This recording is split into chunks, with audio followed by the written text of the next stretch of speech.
ঘটনা ঘটার পর কেন জয় শ্রীরাম স্লোগান দিচ্ছে? পুরোটাই প্ল্যান করে করা। এবং যদি সঠিকভাবে তদন্ত দেয় কোনো নিরপেক্ষ সংস্থাকে, সুজিত বসু আর অরূপ বিশ্বাস এই দুজনের ফোন ট্র্যাক করলেই পেয়ে যাবে কি কার নির্দেশ হয়েছে, কখন নির্দেশ দেওয়া হয়েছে, কে করেছে। আমাদের কাছে খবর নেই। তাড়াহুড়োর জন্য তো নয়, বিএলওদেরকে ভয় দেখানোর জন্য।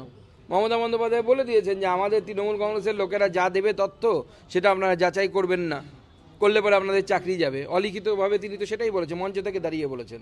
বুদ্ধি খাটান, কে বলেছিল? একটু বুদ্ধি লাগান, কি করতে হবে। কেউ মমতা বন্দ্যোপাধ্যায়ের কথায় অনুপ্রাণিত হয়ে পাশের বাড়ির লোককে কেউ বাবা বানিয়ে নিয়েছে, তো 15 বছরে সে বাবা হয়ে গেছে। মমতা বন্দ্যোপাধ্যায়েরও অবদান। রাজ্য এত এগিয়ে নিয়ে গেছে, 15 বছর বয়সে বাবা হয়ে যাচ্ছে, ভাবতে পারেন? গোটা দেশে সেটা 18-21 বছর বয়স লাগে। মমতা বন্দ্যোপাধ্যায় এত এগিয়ে দিয়েছে রাজ্যকে যে 15 বছরেই সবাই বাবা হয়ে যাচ্ছে। তো পোস্টমর্টম করতে বলুন, পোস্টমর্টম রিপোর্ট লিখতে বলুন, দেখুন ডাক্তারবাবুদেরকে যে ওটাতেই হয়েছে। VLA-2 সে আছে, সে জানে না? সে এত মূর্খ যে ড্রাফটে যদি আমার নামও না থাকে, আমি তারপরে আমার রিপ্রেজেন্টেশন দিয়ে আমার নাম ঠিক করাতে পারি, আমার নাম ঢোকাতে পারি।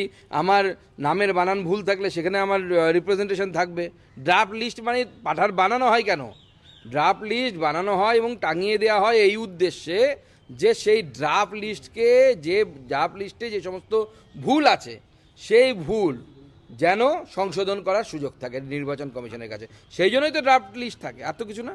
বলছিলাম দেখুন, সে তো নির্বাচন কমিশন ঠিক করবে। তবে এটা ঠিক, যেভাবে মুরুগানকে ঘেরাও করা হয়েছিল ফলতাতে, এবং তাতে পুরো জাহাঙ্গীরের রোল, জাহাঙ্গীর করিয়েছে। এবং জাহাঙ্গীর করিয়ে এটা একটা ভয়ের বাতাবরণ তৈরি করার চেষ্টা করেছে।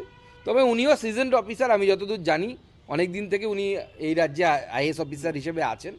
এবং ওনাকে এর আগেও এরকম CPM আমলেও কিছু লোক ভয় দেখানোর চেষ্টা করেছিল, তৃণমূল আমলেও ভয় দেখানোর চেষ্টা করা হয়েছে। তবে আমার মনে হয় সিনিয়র অফিসিয়ালস তাদের ভয় পাওয়ার কোনো জায়গা নেই, ভয় পাবেনও না, তারা ভয় পাচ্ছেনও না আমার মনে হয়। দেখুন, মেসিকে হাইজ্যাক করে এরা নিজের পলিটিক্যাল লাভ নেওয়ার চেষ্টা করেছিল। তো মেসিকে বিবেকানন্দের পায়ের নিচে কেন, পারলে মাথায় তুলে নাচতো, এরকম প্ল্যান ছিল। এবং যেটা হয় যে ভগবান বা ঈশ্বর যাই বলুন না কেন, সে ঠিক মতো করে বিচার করে দেয়। ঈশ্বর ঠিক মতো করে বিচার করে দিয়েছে।